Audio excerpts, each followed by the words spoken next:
আলহামদুলিল্লাহ আল্লাহ আলামিনের দরবারে শুকরিয়া আদায় করি মহামহিম আমাদের সকলকে দুনিয়ার সকল কাজ থেকে ফারিগ করে আল্লাহ আলামিনের মহান হুকুম আসরের চালনা ফরজ সাহায় করা বলে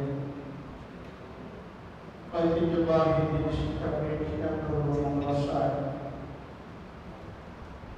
আল্লাহ তাআলা নামাজের পরে দুনিয়ার মানুষের সর্বশ্রেষ্ঠ জায়গা আল্লাহ তাআলা পরে বসার মতো সুযোগ করে দিয়েছে। যে মহান রব আমাদেরকে সুযোগ করে দিলেন সেই মহান রবের তালিকার মধ্যে তাই শিখানো ভাষায় সকল উচ্চ আদায় পর্যন্ত শুক্র আদায় করে দিয়েছি সকলের তৌফিক আলহামদুলিল্লাহ। মুহতারাম হাজিরিন, একেবারে সংক্ষিপ্ত সময় আলোচনা করব। আমাদের আলোচনা রাস্তায় আছে, মেহমান আসলেই আমি আলোচনা ছেড়ে দেবো ইনশাআল্লাহ। যতক্ষণ কথা বলবো মনোযোগ সহকারে, একটা ছেলের জন্য ভিন্ন দিক না থাকা মনোযোগ সহকারে কথাগুলো শোনার চেষ্টা করব। আমি আমার নিজের ইসলামের মাধ্যমে বলতেছি, যে কথাগুলো বলবো সেগুলো আমি মানতে পারি, তারপরে তোমরা মানতে পারো। আমরা সকলকে সেই তৌফিক দান করো। আমরা যে আয়াতে কারিমা পাঠ করেছি তোমরা শুনেছ, আল্লাহ তাআলা এই সংক্ষিপ্ত আয়াতে বলেন আল্লাযীনা আমানু ওয়া আমিলুস সালিহাত উলাইকা আসহাবুল জান্নাতি হুম ফিহা খালিদুন। আল্লাহ তাআলা বলেন আল্লাযীনা আমানু, দুনিয়াতে যারা ঈমান আনয়ন করেছে, ওয়া আমিলুস সালিহাত, নেক আমল করেছে, ঈমান এবং নেক আমল যাদের জীবনে আছে, উলাইকা আসহাবুল জান্নাহ, এরাই কাল কিয়ামতের ময়দানে জান্নাতুল ওয়ারিস। সুবহানাল্লাহ। তাহলে এই সংক্ষিপ্ত আয়াতের মধ্যে আমরা বুঝতে পারি কাল কিয়ামতের ময়দানে জান্নাতে যাওয়ার শর্ত হলো দুইটা, একটা হলো ঈমান, আরেকটা হলো নেক আমল। এই ঈমান এবং নেক আমল শিক্ষা দেওয়ার বার্তা হলো এই হাদিস।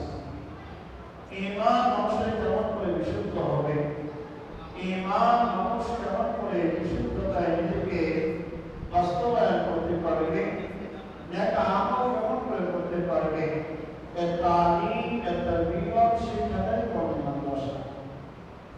একটা কোন মাদ্রাসা ছেলে সে বুঝতে পারে কিভাবে রবকে চেনা যায়, কিভাবে রবের কদমে শিক্ষা দেওয়া যায়, নেক আমলের কারণ কি সে ছোট থেকে বুঝতে পারে।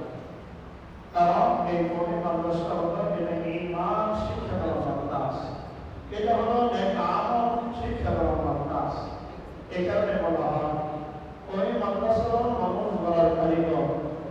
মানুষ এটা কেমন করে গঠন হবে, যখন তার জীবনে আসল শিক্ষা বাস্তবায়ন হয়।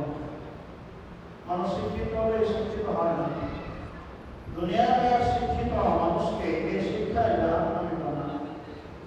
কিন্তু একটা কোরআন মাদ্রাসা ছেলে সে বুঝতে পারে কিভাবে রবকে চেনা যায়। এই কারণে আল্লাহ তাআলা কোরআনে কারীমে ইরশাদ করেছেন যে আমাকে সবচেয়ে বেশি ভয় করে ওলামায়ে কেরাম। আর একটা ছেলে ওলামায়ে কেরাম হবে কেমন করে, আলেম কেমন করে বলবে, এটার মূল কারিগর মূল কাজ মাদ্রাসা।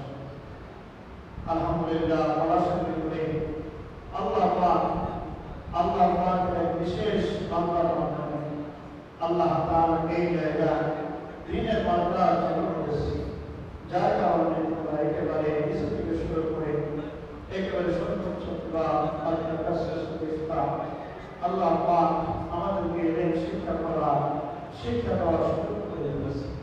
আলহামদুলিল্লাহ। প্রিয় ভাইরা, ছাত্র ভাইরা,